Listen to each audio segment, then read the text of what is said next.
Doctor de Raúl Ramírez y queríamos conocer un poco su apreciación con relación a esta resolución de la Sala Constitucional ampliada con relación a el señor Dionisio Amarilla. Bueno, bueno, yo verdaderamente me ratifico en lo que se había expresado en el escrito de promoción de la acción de inconstitucionalidad. Escuché parte de las exposiciones, la mayor parte de las exposiciones de los que suscribieron la resolución que se dictó hoy y verdaderamente con mucha atención estuve siguiendo esas exposiciones, esa lectura de sus votos y verdaderamente no encuentro motivos como para el rechazo de la acción. Creo que no se destruyó nada de lo que estaba expresado en el escrito de promoción de la acción. Eh, Creo que, bueno, hubo un voto en disidencia y creo que allí se aclaró en forma expresa, era la cuestión relativa a la defensa, al escaso, al exiguo tiempo que tuvo para preparar su defensa. Es decir, con eso se violó el derecho a la defensa que está exigido por el artículo 17 de la Constitución. Y tampoco se destruyó la idea de que la pérdida de investidura no puede ser realizada por las cámaras del Congreso. Se pretendió vincular el artículo 201 con el artículo 190, pero justamente en el artículo 190 están todas las atribuciones que pueden ejercer las cámaras y lo máximo que pueden hacer las cámaras es la separación de un senador o un diputado, pero en caso de incapacidad física o mental previamente declarada por la Corte Suprema de Justicia.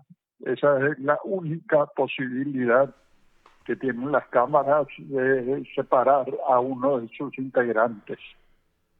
Se pretendió sobre esa base, supuestamente que sobre esa facultad de las cámaras extender eso al artículo 201, pero yo creo que no corresponde hacer ese razonamiento, porque incluso la facultad de las cámaras de separar por incapacidad física o mental, esa facultad, ni siquiera esa facultad es plena de las cámaras, porque está sometida a un dictamen previo de la Corte Suprema de Justicia.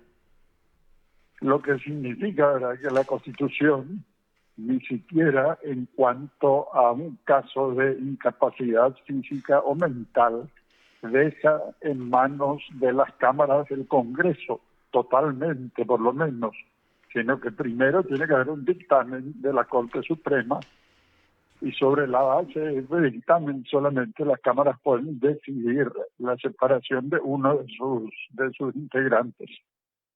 Ahora, Por eso creo que, no sé, la verdad que no me convence mucho esta resolución de la Corte Suprema. el ministro, por ejemplo, Manuel Ramírez Candia dice parte de su voto que la resolución impugnada no es procedente porque la decisión de pérdida de investidura de un miembro del Congreso Nacional no es competencia de la justicia electoral. Bueno, yo creo que verdaderamente, así como está en el artículo en que se determinan las atribuciones de la justicia electoral, juzgar derechos y títulos de quienes resulten elegidos. Mm. Ese juzgamiento se hace al inicio, después de las elecciones respectivas, y en el caso de la pérdida de investidura es lo mismo. Verdaderamente ahí también, en otro momento, en un momento posterior, también lo que se juzgan son derechos y títulos de senadores y diputados. Por eso corresponde a la justicia electoral. Lo más, digamos, en ese sentido, en uno de los votos se intentó justificar diciendo que Por ejemplo, en el caso del presidente de la República y del vicepresidente, la justicia electoral es la que proclama a los que son electos como presidente y vicepresidente, pero que luego, para una eventual destitución, se hace por juicio político, es decir, con intervención de las cámaras del Congreso. Bueno, eso está bien, porque la Constitución en forma expresa establece eso. Entonces, claro, se tiene que seguir ese procedimiento. Pero en este caso, la Constitución no establece, no da a otro órgano la facultad de decidir la separación del cargo de una autoridad electa, en este caso senadores o diputados. No le da a otro órgano, sino que se tiene que aplicar la disposición referente a la facultad de la justicia electoral. Por eso también la pérdida de investidura tiene que ser facultad de la justicia electoral. Ya, Yo sí. creo que es así. ¿Y usted cree entonces que este fallo fue más político, doctor? Y se podría pensar, verdaderamente se podría pensar que detrás de esa resolución obviamente está la Cámara de Senadores interesada en que se mantenga su resolución, ¿verdad? Que no sea declarada la nulidad de esa resolución de la Cámara de Senadores. Indudablemente, yo creo que por detrás, consciente o inconscientemente, habrá estado esa idea de que una resolución en sentido contrario iba a molestar a la Cámara de Senadores. Yo creo que eso es evidente.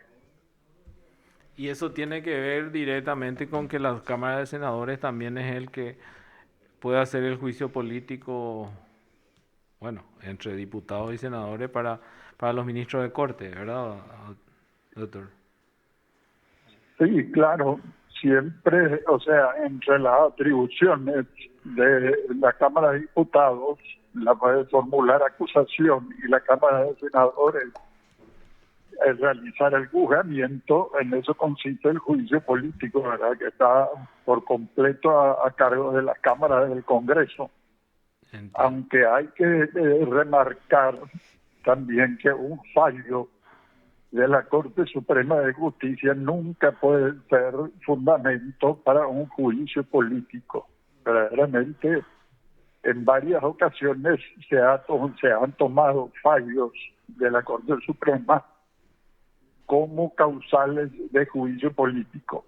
Y eso indudablemente no corresponde, ¿verdad? Los fallos no pueden ser causal de mal desempeño de funciones y sobre esa base de un juicio político.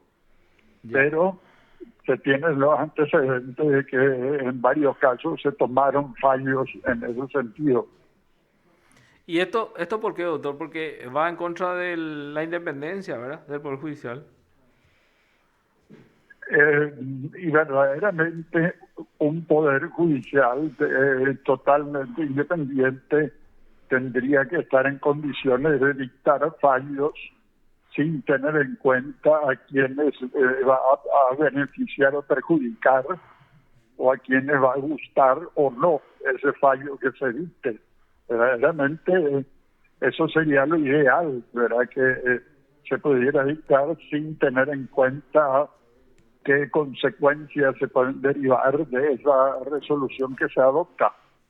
Pero la situación, así como está el relacionamiento entre los distintos órganos de gobierno, hace que se piense antes de adoptar alguna medida. Y en este caso, el resolver un caso, una acción que va contra una resolución que dictó la Cámara de Senadores. Ya. Muchísimas gracias, doctor. ¿Sí? Muy amable por este contacto. Cuando gusten, un cordial saludo a ustedes y a la audiencia. Gracias. Gracias, doctor. Muy amable. Lo escuchaste aquí en PDS.